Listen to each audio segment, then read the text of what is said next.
So now we've got the squiggly lines again, the italics, so we're going to highlight this entire paragraph. Okay? The fact is that most alcoholics, for reasons yet obscure, have lost the power of choice in drink. Our so-called willpower becomes practically non-existent. We are unable at certain times to bring into our consciousness with sufficient force the memory of the suffering and humiliation of even a week or a month ago. We are without defense against the first drink. Okay, so right next to that, right, war stories don't work at meetings. Give vision of hope. We've all been in those first. I remember I would go into some first step meetings, and some guy would start talking, and he would give me his whole litany about what happened to him, and then he just stopped. I mean, no, we want to give a vision of hope at first step meetings. So war stories don't work at meetings. Give vision of hope. We have got to let these people that are coming into these first step meetings and are thinking that there's no way out for them, we have got to give them a vision of hope that indeed there is a way out for them, right? And that's very, very important at first step meetings, right? I don't want somebody to tell me a 20-minute drunk-a-log. I want to hear that this guy got better and his life is better. He was just like me, but look at him now. I want that hope to come into my life. The almost certain consequences that follow taking even a glass of beer do not crowd into the mind to deter us.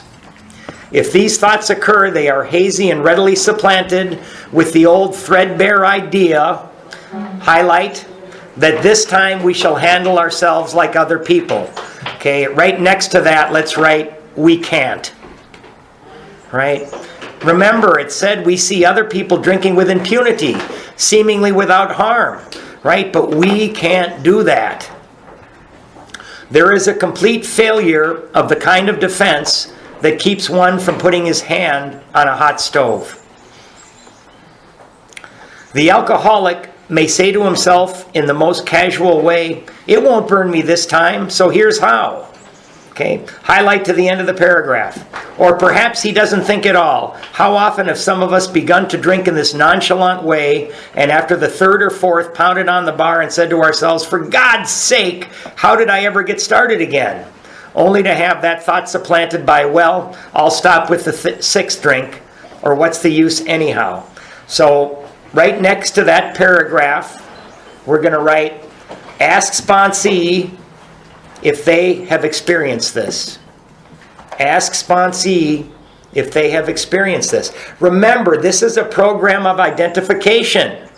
These people that we're working with have got to understand that we were just like them in our thoughts, attitudes, emotions, and ideas, and that we have found a solution, right? That we've been able to change our lives.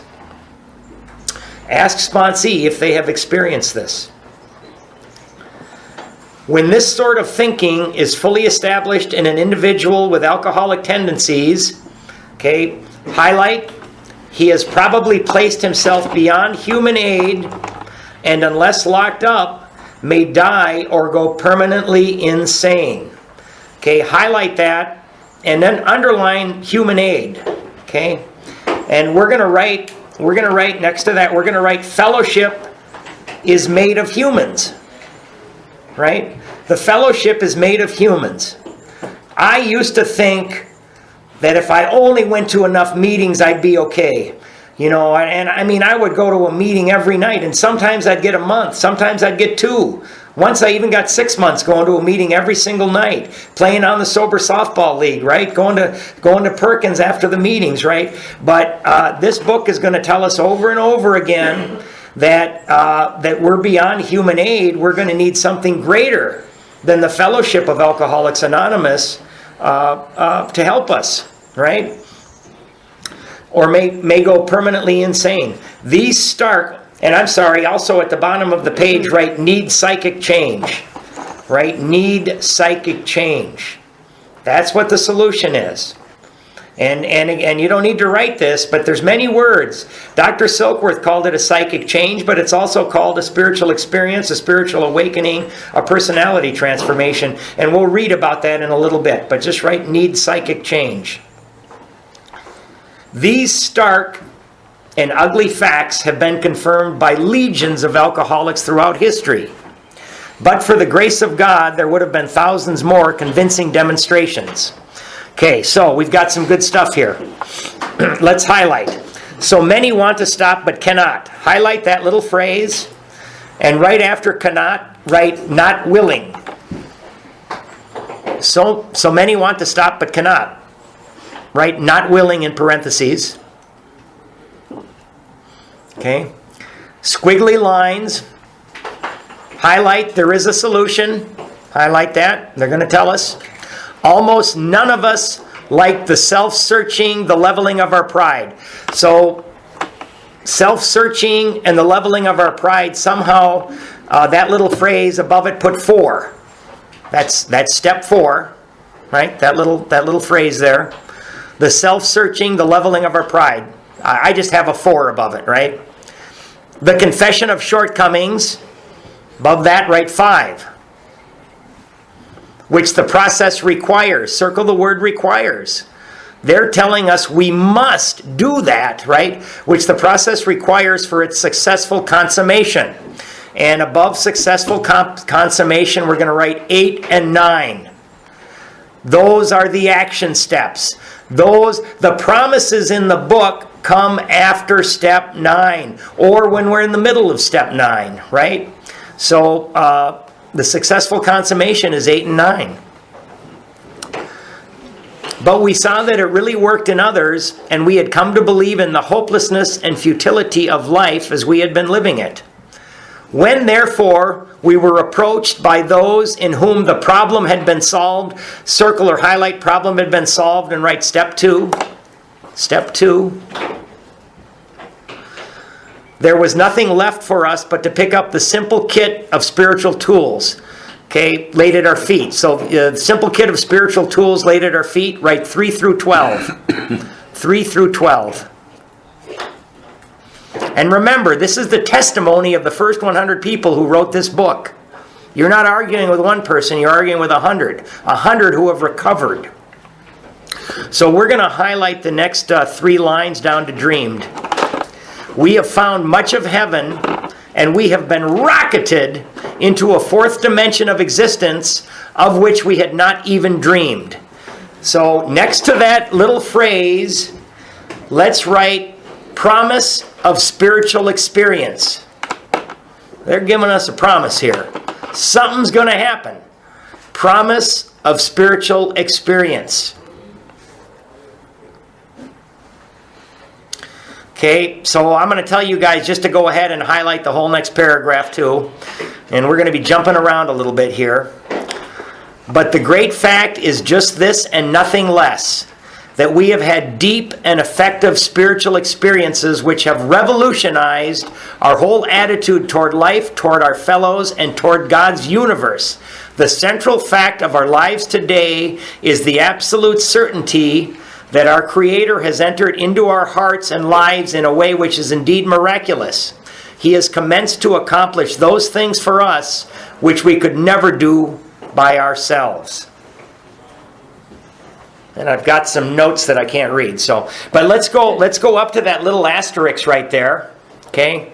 And next to that little asterisk where it says spiritual experiences, next to that, let's write page 567. Write it right next to it. Okay? And we're going to go over there in a little bit. But don't go there yet. So at the bottom of the page here, it says fully explained appendix 2. Okay? They want to make sure that we go and read this thing, right? So 2 pages further on page 27, it's going to say, for amplification, go to appendix 2. And they really want to make sure that we read this. So on page 47, it's going to say, please go and read appendix 2. So 3 times they're going to tell us that we got to go to the back of the book and read that. So I know that in the 4th edition, it's on page 567. So we're going to go to that page right now. I think it's 569 in the third edition, but I'm not positive.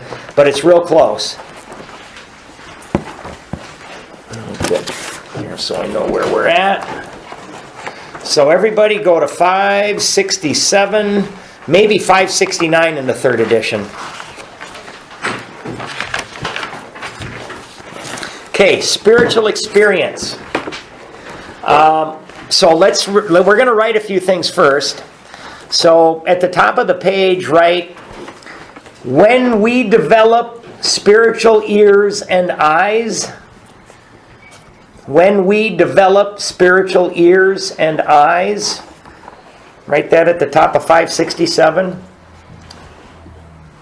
And then we're going to write, and I'll give you plenty of time, spiritual experience equals suddenly and quickly. Spiritual awakening equals slowly. So when we develop spiritual ears and eyes, okay, that's when we're going to change. Spiritual experience suddenly and quickly. Spiritual awakening slowly. Right? Remember when we read Bill's story, Bill Wilson had that white light experience in the hospital. That's a spiritual experience. It was sudden and it was quick. And he thought he was going crazy. For me, I had a very slow, laborious wake-up through the working of these steps. So for me, it was a spiritual awakening that happened slowly. Actually, you know what? I came in and out of these rooms for 20 years. And once I started working these steps, my obsession to drink alcohol was removed from me within 3 months. So it was kind of quickly. But they consider that an awakening, not an experience, which is like boom. So, Can you say that one more time? yep. Part? When we develop spiritual ears and eyes, right, we change. Spiritual experience, suddenly, quickly. Spiritual awakening, slowly. When we develop spiritual ears and eyes, we change. Spiritual experience, suddenly, quickly. Spiritual awakening, slowly. And remember, guys, this is not religion. This is not religion. Spirituality, I would read these things and God it, they're talking about religion again. Religion tells us this is how we must believe. They give us a narrow pathway that, this is the way that you're going to get into heaven. You must follow these exact things, right? No, we here in AA, we don't care how you believe. We simply ask you, are you willing to believe? Are you willing to believe that maybe there's something greater than yourself? Maybe there's something greater than your little thoughts or your little problems, right? That's all we're asking. So we're going to read this, and we're going to highlight every time we see the operant word here is change. Okay, so I'm going to tell you what to circle. The terms spiritual experience and spiritual awakening are used many times in this book, which, upon careful reading, shows that the personality change, underline or highlight, the personality change sufficient to bring about recovery from alcoholism has manifested itself among us in many different forms. Yet it is true that our first printing gave many readers the impression that these personality changes, highlight, personality changes, or religious experiences, there's that word that threw me off, must be in the nature of sudden and spectacular upheavals. Circle spectacular upheavals, because a spectacular upheaval is a change. Happily for everyone, this conclusion is erroneous. So after erroneous, you can write not true. Not true. Thank goodness. In the first few chapters, a number of sudden revolutionary changes, highlight, revolutionary changes, to have a revolution is to change, are described. Though it was not our intention to create such an impression, many alcoholics have nevertheless concluded that in order to recover, they must, circle must, acquire an immediate and overwhelming, circle overwhelming, because to overwhelm something is to change, God consciousness, followed at once by a vast change, highlight vast change, in feeling and outlook. Among our rapidly growing membership of thousands of alcoholics, such transformations, circle transformations, to transform something is to change, though frequent, are by no means the rule. So what Bill had, that white light experience, is by no means the rule. Most of our experiences are what the psychologist William James calls, highlight, the educational variety because they develop slowly over a period of time. Highlight that whole little phrase there. Educational variety because they develop slowly over a period of time. Next to that little phrase that we highlighted off to the right, you can write through working the steps. Through working the steps, right? Slowly over a period of time. And that's through working the steps. Quite often, friends of the newcomer are aware of the difference, circle difference, right? The difference is a change, long before he is himself. He finally realizes that he is, highlight to change, that he has undergone a profound alteration in his reaction to life, such that a change, to alter something is to change, and there's that word change again, could hardly have been brought about by himself alone. So they're telling us that this change that occurs, they're saying that a sick mind cannot cure a sick mind. They're saying that we're going to need some help with that. What often takes place in a few months, and that was my experience, it was a couple of months when I finally buckled down and did the work, could seldom have been accomplished by years of self-discipline. With few exceptions, our members find that they have tapped an unsuspected inner resource.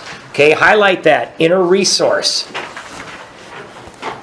which they presently identify, highlight, with their own conception of a power greater than themselves. Right? So we're going to find that in ourselves, that power greater than ourselves. Most of us think this awareness of a power greater than ourselves is the essence of a spiritual experience. Our more religious members call it God consciousness. Most emphatically, we wish to say that any alcoholic capable of honestly, circle the word honestly, facing his problems in the light of our experience can recover, provided he does not close his mind to all spiritual concepts. Highlight this next sentence. He can only be defeated by an attitude of intolerance or belligerent denial. That was me for 20 years coming into these rooms. I knew that this wasn't going to work for me. If only I go to enough meetings, I'm not going to do this ridiculous work. I'm not going to look at my step 4. You guys are nuts. I'm not going to do that, right? Belligerent denial. We find that no one need have difficulty with the spirituality of the program. Highlight. Willingness, honesty, and open-mindedness are the essentials of recovery. But these are indispensable. So right next to that you can write how. Right? There is a principle which is a bar against all information, which is a proof against all arguments, and which cannot fail to keep a man in everlasting ignorance. That principle is contempt prior to investigation. Highlight that too. Okay, and we're gonna Herbert Spencer. Underneath Herbert Spencer, you can write 19th century social philosopher. Okay, and we're going to write some more stuff. If I do this, I remain teachable. And they're talking about the willingness, honesty, and open-mindedness are the essentials of recovery, but these are indispensable. So I got a little arrow going down from that, and I wrote, if I do this, I remain teachable. Right? So I've got to be willing. I've got to be honest, too. I don't want to con myself along with everybody else. And I got to be open-minded. Okay? So then let's write HOW equals, right? That's, everybody says the how of the program. HOW equals honesty, open-mindedness, and willingness. HOW equals honesty, open-mindedness, and willingness. And then a translation for there is a principle which is a bar against all information, which is a proof against all arguments, and which cannot fail to keep a man in everlasting ignorance. That principle is contempt prior to investigation. The translation for that is, must try stuff before you say you don't like or don't believe. Right? How many of us are guilty of that? That ain't going to work, and I'm talking about everything. That's not going to work for me. Oh, I don't believe that, right? And we don't even try it. We belligerently deny it before we do anything, any experimentation. Now, guys, remember, Bill Wilson had the white light experience. So in the Second. Yep. What was it that you said? Must try stuff before you say you don't like or don't believe. Okay. Must try stuff before you say you don't like or you don't believe. So, and again, that the first part is so, if the willingness, honesty, and open-mindedness are the essentials of recovery, if I do this, I remain teachable, and that is so important. And that is important not only in this program, but I think in life in general, right? I was never teachable. I knew everything, right, till I worked these steps. You couldn't tell me a damn thing. Now, remember, in the first printing of this book, this Appendix 2 was not in here. People read Bill Wilson's story, and they saw that he had the clean mountain wind blowing through him, and he said, oh my God, and it happened all at once. They wrote into that little office, and they said, Bill, we're doing what you're telling us to do, but we're not having the same experience that you had. What are we doing wrong, Bill? And everybody who's getting all these little cards into that office. So in the second printing of this book, Bill put this Appendix 2 because he realized that most people are not going to have that same experience that he had. And some of the people, the stories in the back of the book, those people had the same experience Bill did, some of them. And most people get it slowly over time. Now, when he put Appendix 2 in the book, he changed one word in the 12 steps, right? When the 12 steps were originally written in this book in the first printing, there has only been one word that has ever been changed. And that word was experience. In step 12, it used to read, having had a spiritual experience, right? He changed that to having had a spiritual awakening. And he changed that in the second printing of the book. And that's the only word that's ever been changed once that the steps were written down in book. We're going to see a little further on that when Bill first wrote them, the fellowship made him change the steps around a little bit because they didn't like what he wrote, but that's coming up in a couple of weeks.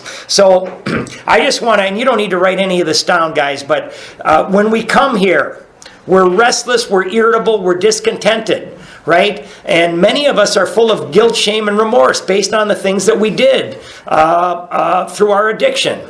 And we're running only on selfishness and self-centeredness. Now, to go from that to somebody who has peace of mind, serenity, and happiness, and the willingness to help others, that's an entire change in the way we think, right? That is a spiritual experience. That is a spiritual awakening. That is a personality change sufficient to recover from alcoholism. And that's what Dr. Silkworth called the psychic change. And they're telling us in this chapter that is the solution, right? And the vast majority of us are going to get that as we work through these steps. So let's go back. My old book is so tore up here. Let's see if I can find where we were here. I was at the asterisk, obviously. Okay, so back to page 25. If you are as seriously alcoholic as we were, we believe there is no middle of the road solution. Underline that. And next to it, write no half measures. Right? No half measures. We were in a position where life was becoming impossible. And if we had passed into the region from which there is no return through human aid, okay, we're going to highlight to the end of the page. Region from which there is no return through human aid, we had but two alternatives. Okay? One was to go on to the bitter end, blotting out the consciousness of our intolerable situation as best we could. Okay, so that right next to that, we're going to write step 1, remain powerless.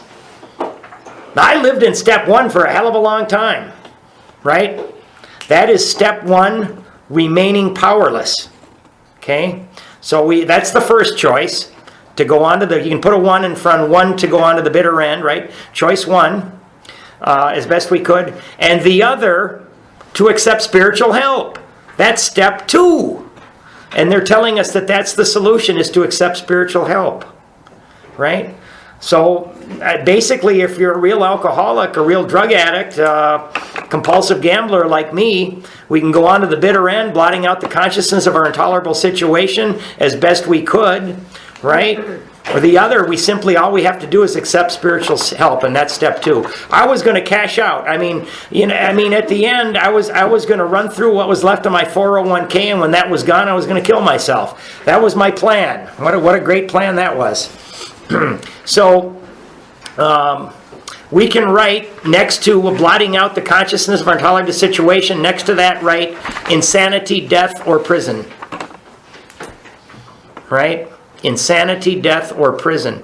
And back in the 30s, guys, it was they didn't like alcoholics, and we didn't recover. we didn't have this program, so they locked a bunch of us up. It was quite easy to bring your husband or your wife and to have the judge lock us up for alcoholic insanity, and they would only let us out when we got better, right? So they could keep you there as long as they wanted you to. So this. Okay, I'm sorry, highlight the next 2 sentences too. This we did because we honestly wanted to and were willing to make the effort. Underline, make the effort, and write, take action, work steps. Take action, work steps. Okay? So I don't know about you guys, but I know, man, I did not learn easily, man. I found out that most alcoholics are wired that way. I've worked with enough sponsees to understand that we do not learn easily. And this belligerent denial and this, I've had so many people that were just, they came in all gung-ho, but they don't want to do the work. And you know what? You never see them again. Like I say, the sponsees that I've worked with that have done all of the work, including making the Step 9 amends, 100% of the people I've worked with that have done all the steps with me are sober today, and I'm in contact with them. So, okay, so a certain American businessman, next to that we're going to write Roland Hazard. And I think it's Hazard, but I'm not sure. It might be double Z. Roland Hazard, Roland Hazard. A certain American businessman had ability, good sense, and high character. Sounds like a nice guy. For years, he had floundered from one sanitarium to another, right? Or one treatment center to another. He had consulted the best-known American psychiatrists. Then he had gone to Europe, placing himself in the care of a celebrated physician, the psychiatrist Dr. Jung, okay, who prescribed for him. Now, you can write, off to the left, let's write 1 day a week for a year. He didn't go to a 30-day program. He spent 1 day a week with Jung for an entire year. This guy's family had a ton of money. They sent him through every institution in the U.S. He saw several psychiatrists in the U.S. Now they brought him over to Jung in Europe. Very expensive, 1 day a week for a year. Who prescribed for him? Though experience had made him skeptical, he finished his treatment with unusual confidence. His physical and mental condition were unusually good.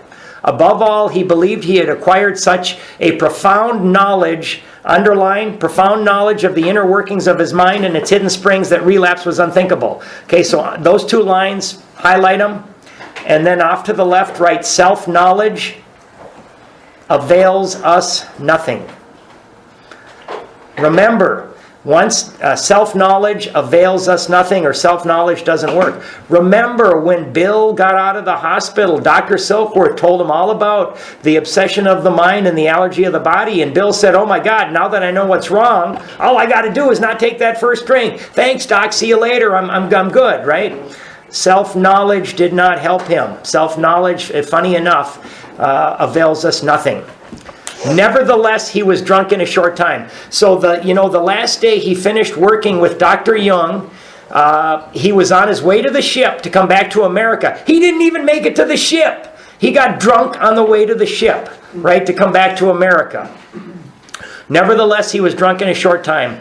More baffling still, he could give himself no satisfactory explanation for his fall. Okay, so that's after 1 year of therapy. So he returned to this doctor whom he admired and asked him point blank why he could not recover.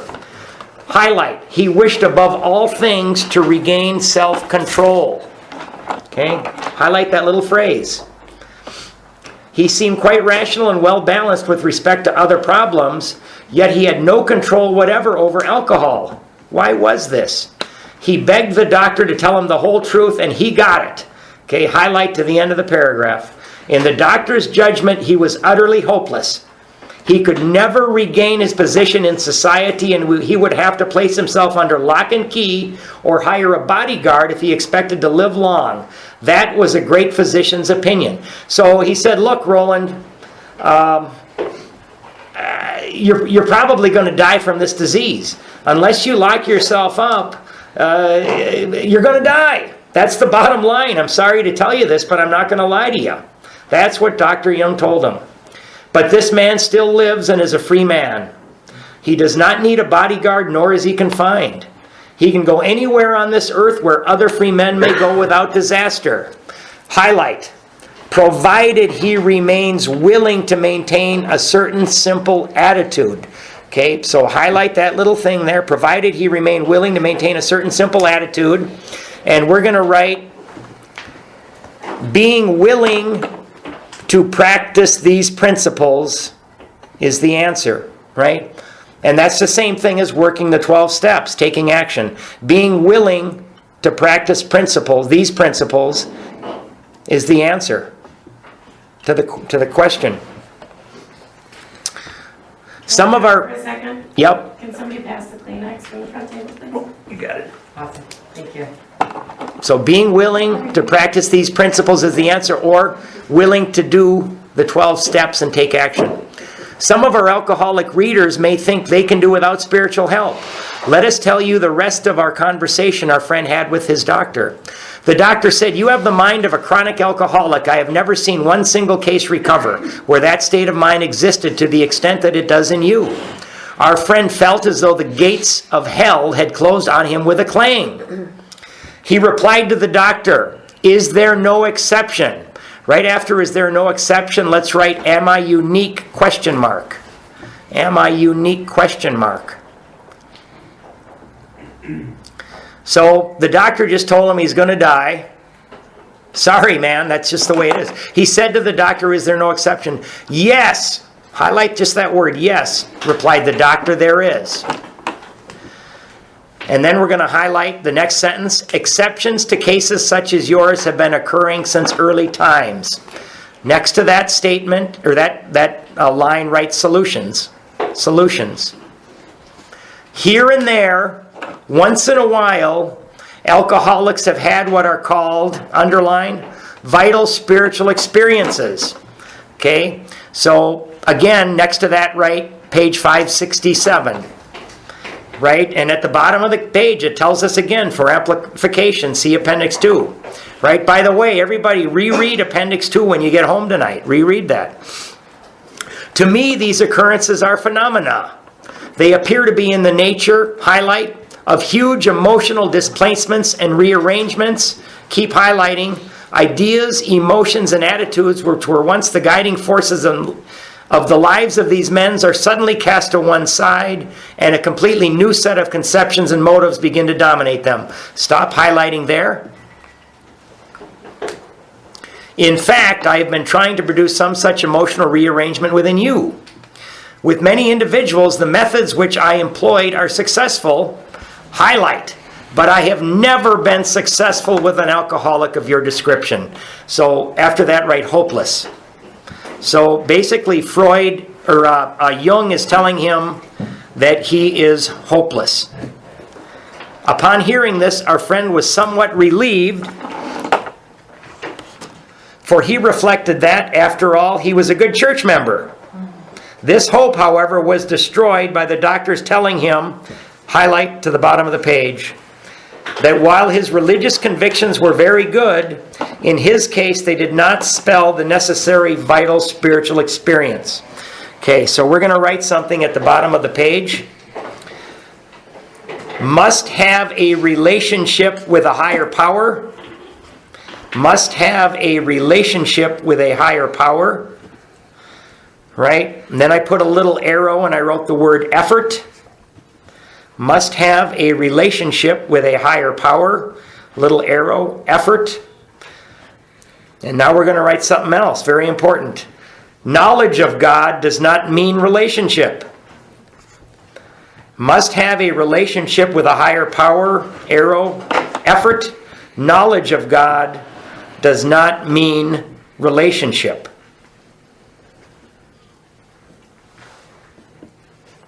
Must have a relationship with a higher power, effort. Knowledge of God does not mean relationship. And they send us back to that appendix again.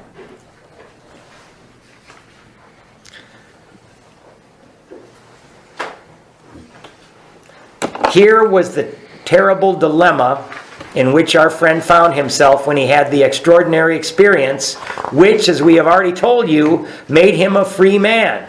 Okay, now, I was told that Roland Hazard, there were 3 great psychiatrists at that time in the world. One of them was Sigmund Freud, another was Alfred Adler, and the third was Carl Jung, right? And Alfred Adler and Carl Jung were students of Sigmund Freud. And I was told that Roland Hazard went to Sigmund Freud first, but Sigmund Freud was too busy. He went to Alfred Adler second, and Alfred Adler was not taking new patients. So Carl Jung was his third choice. Now, Jung and Adler, again, they studied under Freud, and Carl Jung separated from Freud and Adler on one thing and one thing only. Adler and Freud thought that all solutions could be found in the mind only. In the mind only you could find everything. Carl Jung thought that maybe some people could be helped by spirituality, right? So thank God that he found his way to Carl Jung, or we'd be sitting around here trying to figure out, because our mama put us on the toilet sideways, that we're the way we are today, instead of finding a solution to what our problem is going forward, right? So thank God. And Carl Jung, he said, I can't help you. Carl Jung could have said, come on back for another year. I'll write your prescription for Valium. I'll charge you another couple of $100,000, and we'll see if we can do it. But Carl Jung said, no, I can't help you. The only thing that I've ever seen work in a situation such as yours, and it's once in a blue moon, is a vital spiritual experience. We, in turn, sought the same escape with all the desperation of drowning men. Highlight to the end of the paragraph. What seemed at first a flimsy reed has proved to be the loving and powerful hand of God. A new life has been given us, or, if you prefer, a design for living that really works. Okay, so design for living, right? 12 steps. Right? We don't just work them and we're done. These are principles that we live by. The distinguished American psychologist William James, in his book Varieties of Religious Experience, indicates a multitude of ways in which men have discovered God. Highlight this next little sentence. We have no desire to convince anyone that there is only one way by which faith can be acquired. Right? We're not saying we got a monopoly on that at all.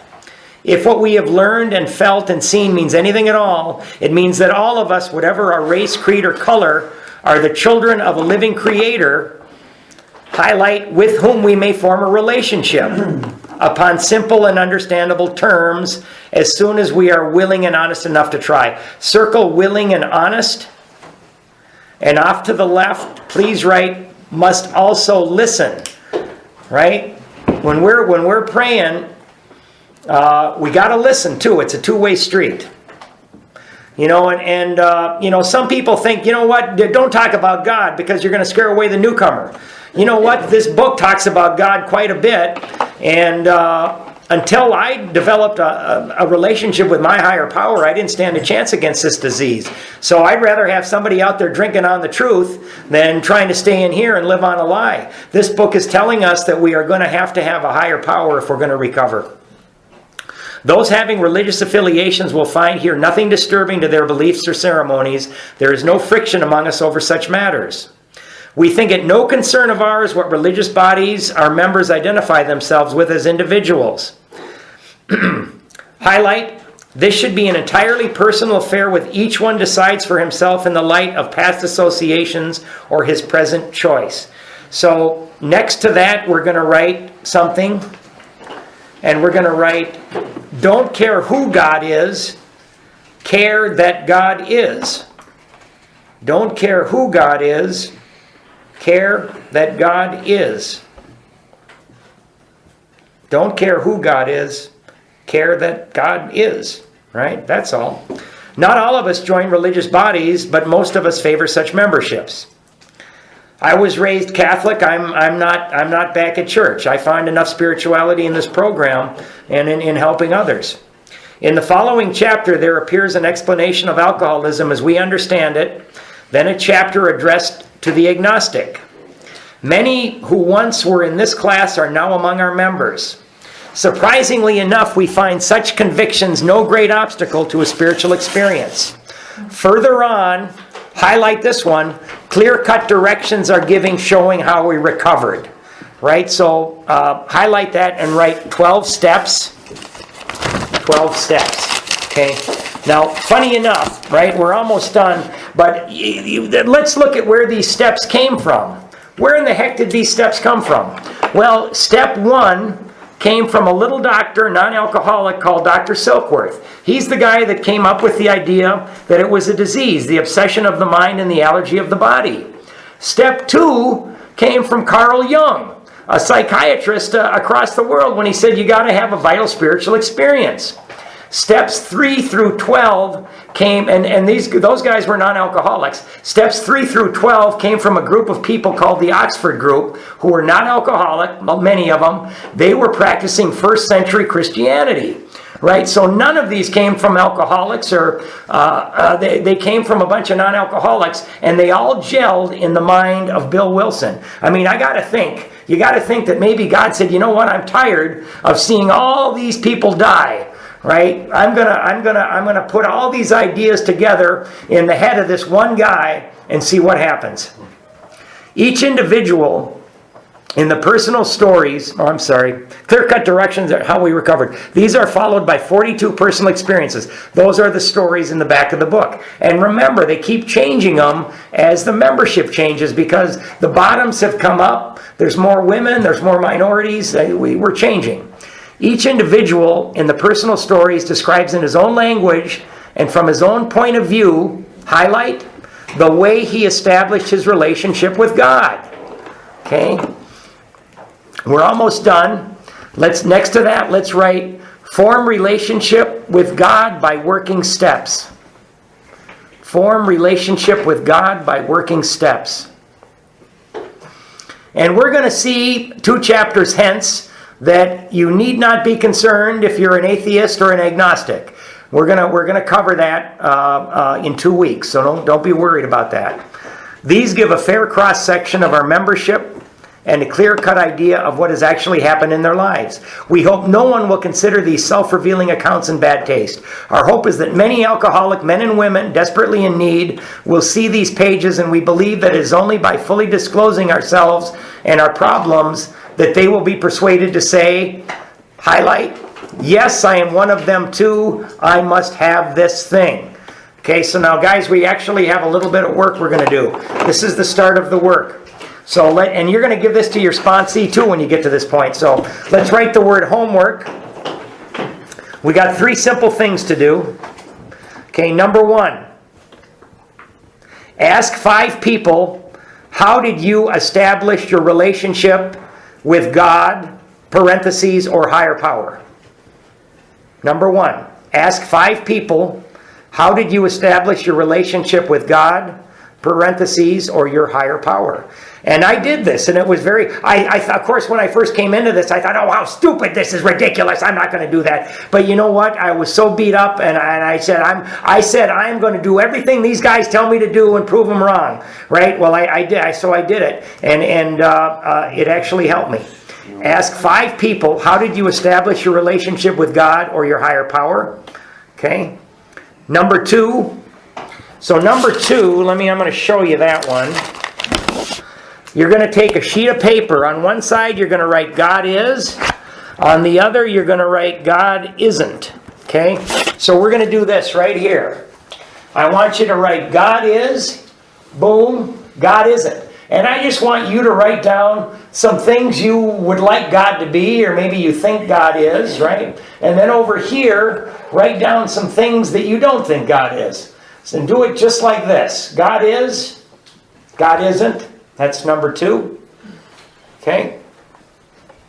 And number 3, and by the way, guys, this is something we should be doing every morning, at least one thing. But number 3 is write down 5 things you're grateful for in the last week.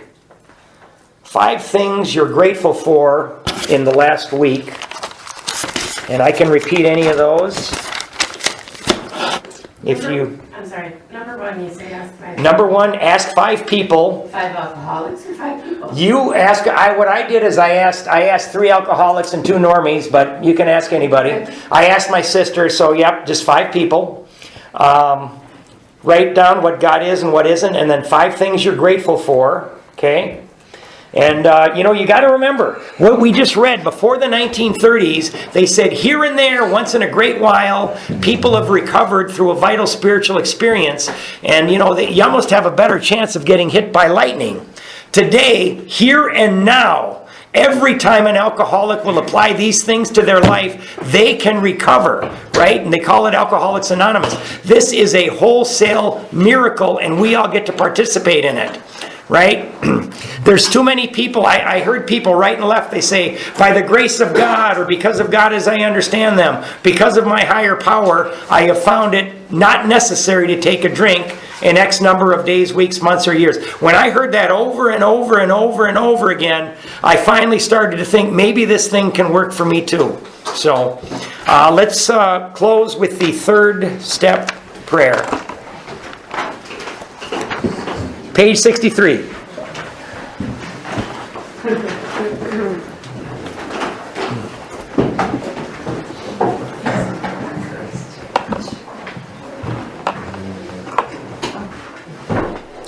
God, I offer myself to Thee to build with me and to do with me as Thou wilt. Relieve me of the bondage of self, that I may better do Thy will. Take away my difficulties, that victory over them may bear witness to those I would help of Thy power, Thy love, and Thy way of life. May I do Thy will always. Peace. Next week is my favorite chapter, more about alcoholism. He's going to tell us what happens to us if we don't accept that spiritual solution. And I love it because he describes my life for 25 years before I got sober.